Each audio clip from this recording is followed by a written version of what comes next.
because he's not at the table.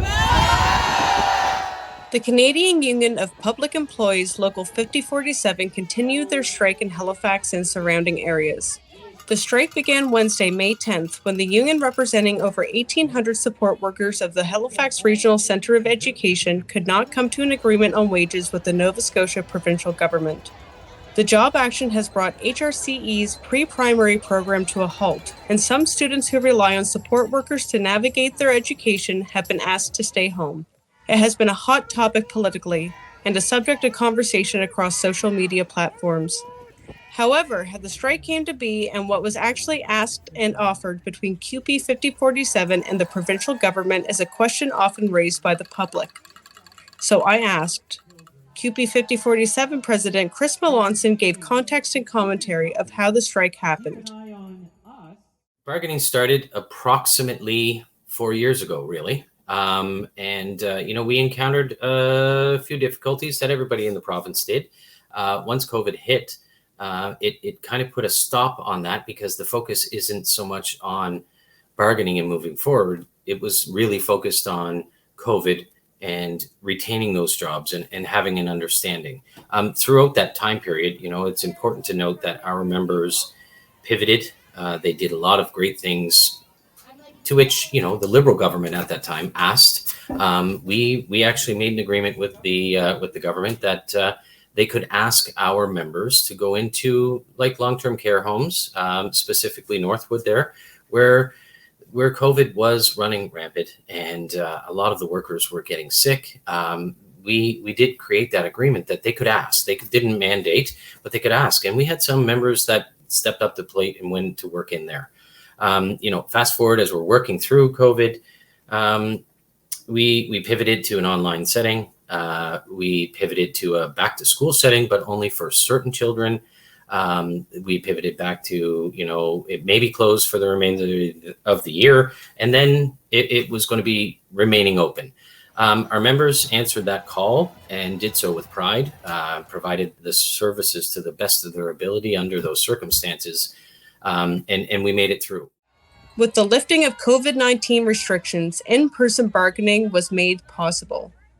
The process took quite a while. First time our local was involved on a provincial level, if you will. And, we got to a pretty good point with the employer. We had some pretty good language achievements. We retained a lot of things. There's a lot of gains in the local language that benefit our members. Then we moved to the point where, we're dealing with the financial aspects and overall aspects with the provincial government. The government was not moving on very much. They came in with their mandate of wanting a 3-year contract with the pattern that they're offering public servants, 6.5% wage increase over 3 years. That's broken down into 1.5, 1.5, 3.0, and on the date of expiration, an additional 0.5. They did not change from their ask, from their statement. They can't move past their own mandate. CUPE, we were looking for a 4-year deal. We were looking and understood that 1.5 in 2 years of expiration, that's understandable. It's pre-budgeted money.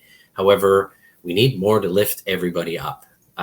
So we asked for $2.50 an hour in year 3 and year 4. Government could not get themselves into a position to be able to accept that.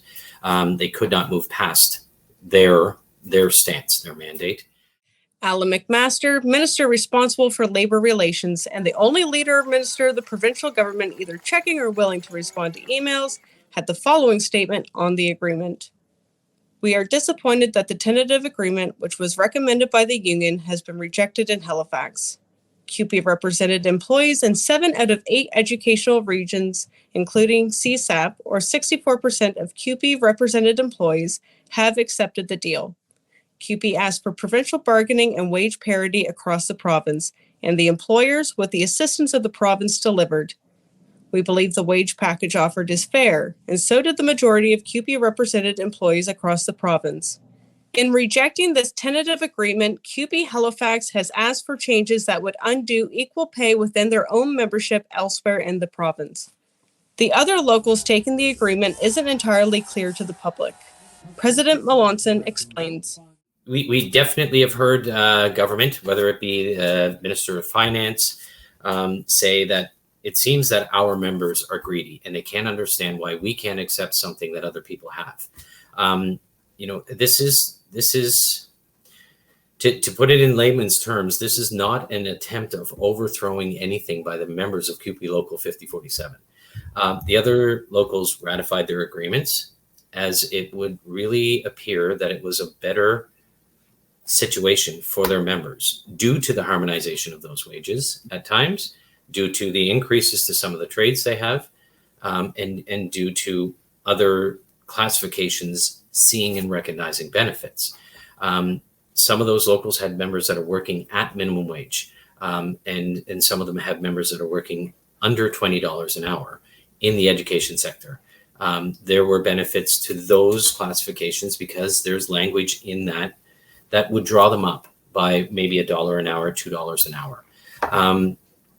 And this truly isn't the members of Local 5047, the 9 classifications in our local, being angry at those other members in those other locals. This is truly our members saying to government, there's just not enough in this agreement for our members. Minister Allan MacMaster's statement also included the following. The strike by CUPE and Halifax Regional Centre for Education is disruptive for students and families. We want to assure families that schools are working to minimize impacts on students. Halifax Regional Centre for Education will continue to communicate regularly about the impacts and will keep families up to date. We love the kids that we work with. We all experience difficult work days. We all experience difficult, rough patches. When you experience those rough patches and then you come home and you have to face your family and make tough decisions and wonder, can I afford this? Can I pay for this? When you're restricted to things, when you're working for the provincial government, when you look up to people, the Nova Scotians elected the PC government, and they had promises of solutions and everything. A solution for our members is not a bare minimum, and it's difficult, I think, for many people to say those things, but that's the issue. The province has started the process of hiring scab workers to cross the picket line. In a press conference on Thursday, May 18th, Premier Tim Houston said he would not be negotiating with support workers. The strike continues with more than 600 children's last weeks of school up in the air. I'm Katy Jean with SaltWire.